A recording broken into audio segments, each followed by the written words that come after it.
श्री स्वामी समर्थ अवधूत चिंतन श्री गुरुदेव दत्त स्वामी महाराज तुमच्या मनातली जी इच्छा आहे, जे स्वप्न आहे तुमचे, जे ते स्वामी महाराज पूर्ण करो हीच मी स्वामीचरणी प्रार्थना करते। मी तुम्हाला आज सांगणार आहे की ज्या वेळेस तुम्ही हे 11 गुरुवार धरतात, मनोभावी श्रद्धेने धरा आणि श्रद्धा ही खूप महत्त्वाची आहे।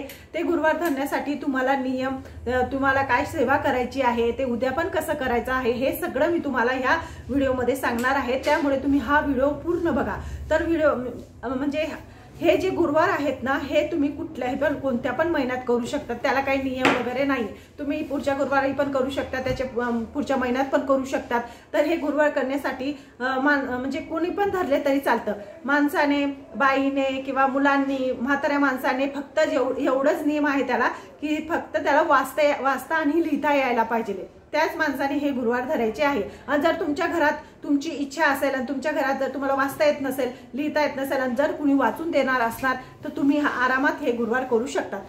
तर गुरुवार करण्यासाठी तुम्हाला काय संकल्प करायचा आहे, ज्या वेळेस तुम्ही पहिला गुरुवार धरणार त्या दिवशी काय करायचं, पहिल्याच गुरुवारी संकल्प धरावा लागतो, नंतर संकल्प केला जात नाही, एकच वेळेस करावा लागतो। तर संकल्प करण्यासाठी काय करायचं, हातात पाणी घ्यायचं आणि आपल्या मनातली जी इच्छा आहे तुम्ही ते पाणी घेऊन स्वामी महाराजांच्या इथं ते म्हणजे असं पाणी अर्पण करायचं। आणि अर्पण केल्यानंतर एखादं तुमच्या म्हणजे तुमच्या शहरामध्ये, तुमच्या घराजवळ किंवा कुठं पण एखादं देऊळ असेल, मंदिर असेल, तिथं जाऊन खडी साखर आणि नारळ अर्पण करा। तुमच्या मनातली जी इच्छा असेल, समजा आता इच्छा तुम्हाला नोकरी हवी असेल, कोणाला मूल नसेल, कोणाची वास्तू व्हायला पाहिजे, कोणाला म्हणजे नोकरी लागायला पाहिजे, जी तुमची इच्छा असेल तुम्ही ती स्वामी महाराजांकडे जाऊन ही इच्छा मागा, तुमची इच्छा नक्कीच पूर्ण होणार। तर 11 गुरुवार तुम्ही खूप श्रद्धेने, भक्तीने करा। त्याच्यासाठी तुम्हाला काय करायचं आहे, त्याचे नियम आहे।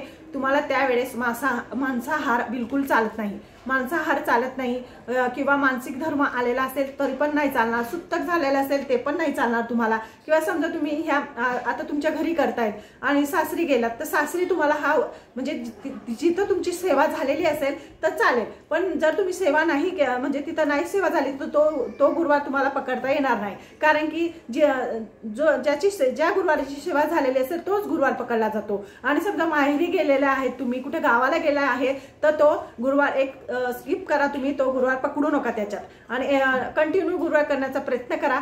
म्हणजे ते कसं असतं, आपण जर एकसारखे गुरुवार करत आलो ना, श्रद्धेने भक्तीने ते केले तर त्याचं फळ आपल्याला लगेच भेटतं। आणि हे कसं असतं, म्हणजे एखाद्या वेळेस मी समजू शकते की तुम्हाला अडचण आलेली असेल, काही सुत्तक झालेले असेल, तर जेवढे दिवस सुत्तक असेल तेवढे दिवस तुम्ही ते गुरुवार धरू नका, त्याच्या पुढे तुम्ही गुरुवार धरू शकता। किंवा मानसिक धर्म असेल किंवा तुम्हाला काही प्रॉब्लेम असेल, कोणी बाळ म्हणजे कोणाच्या घरामध्ये बाळ वगैरे झाले असेल तर तुम्ही हे स्किप करून पुढचे गुरुवार तुम्ही कंटिन्यू करू शकता। आणि गुरुवार धरण्यासाठी तुम्हाला काय करायला लागेल, अजून एक मी तुम्हाला नियम सांगते।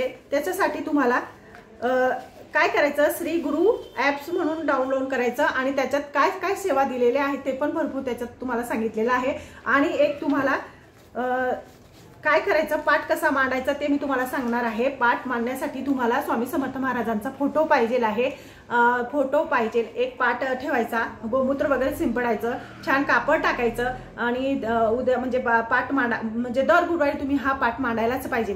त्याच्यासाठी तुम्हाला फोटो पाहिजेलच आहे, नाही तुमच्याकडे फोटो असेल तर असं श्री स्वामी समर्थ सार अमृतचं पुस्तक असतं, त्याच्यात स्वामी महाराजांचा फोटो आहे बघा, हा फोटो पण राहिला तरी चालेल। तर काय करायचं, एक पाठ घ्यायचं, त्याच्यावर कापड आथरायचं, कापड आथरल्यानंतर त्याच्या स्वामी महाराजांचा फोटो ठेवायचा, एक शंख घ्यायचं, माळ घ्यायची, माळ कुठली पण चालेल हे, आणि खडी साखर चालेल आणि खडी साखर ठेवायची। हे सगळं मांडणी झाल्यानंतर एक तुपाचा दिवा लावायचा, पहिले प्रज्वलित म्हणजे फक्त तुपाचा दिवाच तुम्हाला पहिलं प्रज्वलित करावा लागेल आणि नंतर सगळं मांडामांड करावी लागेल। हे सगळं दर गुरुवारी तुम्हाला असंच करावं लागणार आहे। आणि असं केल्यानंतर तुम्ही काय करायचं, आता मी तुम्हाला सेवा सांगते। सेवा काय काय करायची, सार अमृत म्हणजे हे जे स्वामी समर्थ सार अमृत आहे ना, याच्यात अध्याय आहेत 1 ते 21, हे तुम्हाला त्या गुरुवारच्या दिवशी वाचायचे आहेत, 1 ते 21। एकाच टायमाला. समजा आता फोन वगैरे आला किंवा कोणी आलं, आपण एकटे घरात बेल वगैरे वाजली तर तुम्ही तसं उठू शकता आणि कंटिन्यू करू शकता. तसं काही त्याच्यात नियम नाहीयेत. आणि एक आहे 11 माळी, म्हणजे स्वामी समर्थांची 11 माळ तुम्हाला करावेच लागतील. 11 माळ एकाच टायमाला हे सगळी सेवा तुम्हाला करायची आहे. आणि त्याच्यानंतर तारक मंत्र पण तुम्हाला 11 वेळेस म्हणावा लागेल. तारक मंत्र म्हणजे भलेही तुम्हाला येत नसेल तारक मंत्र, तुम्ही काय करायचं तुमच्या मोबाईलमध्ये सुद्धा लावू शकता, त्यात काही प्रॉब्लेम नाहीये. हे सगळं केल्यानंतर तुम्ही काय करायचं, ही सगळी साधना झाल्यानंतर 15 मिनिटं हे स्वामी समर्थ महाराजांचे सगळे सेवा करायची मनोभावे श्रद्धेने.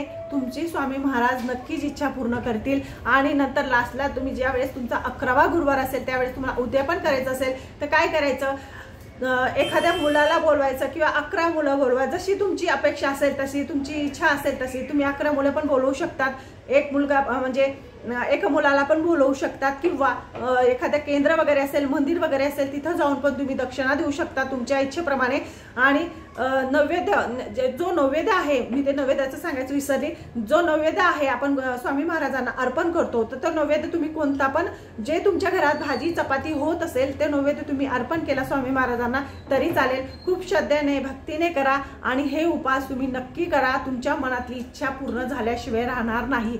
आणि ज्यांना मुलं नसतील, नोकरी लागत नसेल, ज्यांचा व्यवसाय चालत नसेल आणि तुमची काही अजून दुसरी इच्छा असेल, ती सुद्धा तुमची हे गुरुवार धरल्याने उपास तुमचे नक्कीच पूर्ण होतील. माझ्या चॅनलला लाईक आणि सबस्क्राईब करा, इतरांना पण पाठवा. आणि श्री स्वामी समर्थ.